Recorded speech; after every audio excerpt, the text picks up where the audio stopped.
cold steel bird and trout knife. I think it's pretty slick.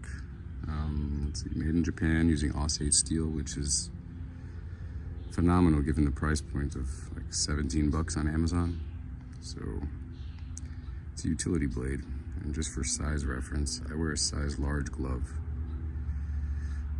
A size large glove fits me like a glove. And that's about how big that is. But yeah, it's pretty slick.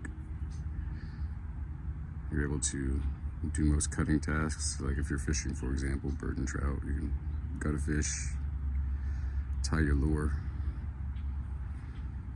finish doing whatever you're doing, and put it away. It's got that handy little ring. I don't know, I dig it.